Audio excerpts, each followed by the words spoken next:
In this video I'm going to review 100 Years of Solitude by Gabriel Garcia Marquez. It took me over a month to finish this book despite only being 400 pages long. I'm so glad to be done with it, and I'm glad that I finally get to share my thoughts on it. Now, this novel is known for its huge scope. It goes over the lives of 6 generations, now keep in mind that they had their children quite young, in a fictional town called Macondo. I thought Macondo was in Spain because it was translated from Spanish. Apparently not. Apparently it was in South America. So once I read a review I've read a review after I finished the book and found out Macondo was in South America, my entire brain like exploded. But either way, it doesn't really matter because Macondo is fictional, and so it can kind of be wherever you want. This book is also known for its magical realism, which, as the name implies, doesn't really feel like magic when you read it. It just it's not a magic book such as Harry Potter. It just kind of means weird shit happens and you just kind of go along with it. But what's so clever about this literary device is that the magical realism, the weird shit that happens, doesn't feel weird. It's like an exaggeration of the very true and real emotions that are happening in the situation. The strangeness that happens is an exaggeration of whatever's going on, and so that the magic itself feels very rooted in reality and feels very true and real and not weird. It feels appropriate, even though it's actually physically impossible for that to happen. And I do wonder, because I've never read a magical realism book before, what of this novel is unique to Marquez's writing and what is usual for a magical realism novel. I don't know. I think a lot of the genius from this book comes from Marquez, not the genre. Now, I will mention that through the generations there is a lot of repetition of names. A lot of people are named after their grandfather or their father or whatever. And I've read some reviews that really disliked this and found it confusing. Personally, I didn't have any trouble with it. I did refer often to the family tree that's at the beginning, which thank God that is there because it is really helpful. But yeah, I would refer back and I would follow along. I always knew who Marquez was referring to. I never really got confused. I actually think it added to the joy for me that there was a family tree at the beginning, because I love family trees. I've made them ever since I was little. I would make them for the books I was reading and the TV shows I was watching, and so it was to have one already in the book was just a particular joy for me. I feel like this book in a lot of ways encompasses all of humanity, and I do not say that lightly. I don't just mean in the sense that it goes over the course of 6 generations, but from the beginning of the novel to the end of the novel, there is a progression of technology that is incredibly sped up. I mean, at the beginning of the novel you start with, you know, sort of ancient hut buildings, and then at the end of the novel you have trains, automatic guns, and that progression of technology just feels really natural, and it encompasses a lot of human history in only a few generations. It also has so many emotions on display. It has love, it has sadness, it has happiness, it has humour, it has frustration, it has, you know, loneliness and bitterness and ambition. And because it moves from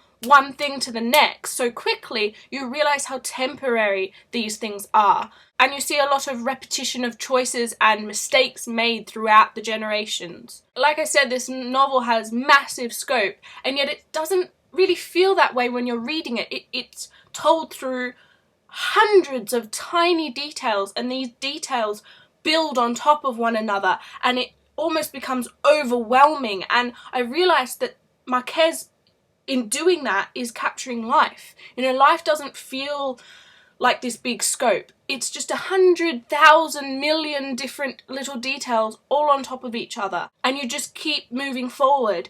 This novel oddly feels both circular in the repetition of generations and names and themes, but also linear because it is just going through time. And in that sense, I think this book, despite the magical realism, actually depicts reality better than anything I've ever read. One thing that's interesting about this book is that it has no real plot. Now, things happen and there is a definite sense of progression throughout the book. I mean, there are multiple characters and each have ongoing plots within their lifetimes, but there's no like standout plot. And this lack of a standout plot actually really irritated me for a good portion of the novel. I mean, when I read, I like to look back on the book that I've read and think, oh yes, that's the plot, that was what happened, that was the progression, I enjoyed this bit and I didn't like this bit and whatever. I can't do that with this book. When I look back on this book, it's just a blur. And this blurriness was actually okay when I was reading the book, because it didn't matter that the past was a blur. I had the present to focus on, and in the moment, whenever I was reading about a character and what they were doing, I always understood what was happening. Marquez is brilliant at jogging your memory of something that happened 100 pages ago in the book. You have to trust Marquez. It's about trusting him and letting go and relinquishing control of the plot or lack thereof. But now that I have finished the entire book, I look back on the whole book and it's just a jumble. Everything's mixed up. The timeline is a mess in my head. I'm getting characters mixed up and I can really only remember a few individual events, even though there are hundreds in this book. This irritated me. And then I thought, Marquez is a fucking genius. He hasn't just captured life, he's captured memory. Because our memory as humans suck. We're terrible at remembering things. We manipulate memories, we fabricate memories, our timeline gets all messed up. We may remember, individual intense emotion, but we can't remember the context surrounding that. And that is exactly how I feel about this book. And after I realised that that was what Marquez was doing, which was about page 300, it was like 3/4 into the book, I was like, oh. Once I realised, I really grew to appreciate what Marquez was doing. And I actually started to enjoy that experience a lot more. For a while, I wasn't quite sure what I wanted to rate this book, because on the one hand, I think it is a work of literary genius, and anything but a 5-star rating would be like an injustice.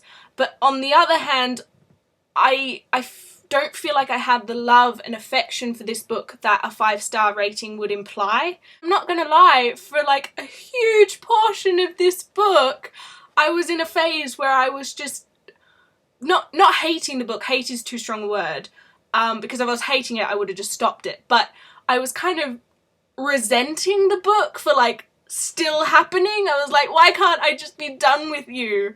But then I began to write down my thoughts on what I thought of this book, and that really helped me. It let my thoughts stew for a bit, and I came to these realizations of why I was feeling frustrated with the book and what Marquez was actually trying to do. And now after that, I do think I have a level of affection for this book, and I definitely have an appreciation for it. I just think I had to grow into that affection rather than other books where I love from beginning to end. And I think if I didn't take so long to read this book, over a month, that affection and that understanding wouldn't have grown the way that it did. So it was an experience, a unique experience, one that really pushed what I thought a novel could do and be. But now that that experience is over, ultimately I feel relieved, and kind of changed as a reader, as cheesy as that sounds. I feel like I can tackle much tougher books now. Even though the actual language of this wasn't difficult, it was quite an undertaking.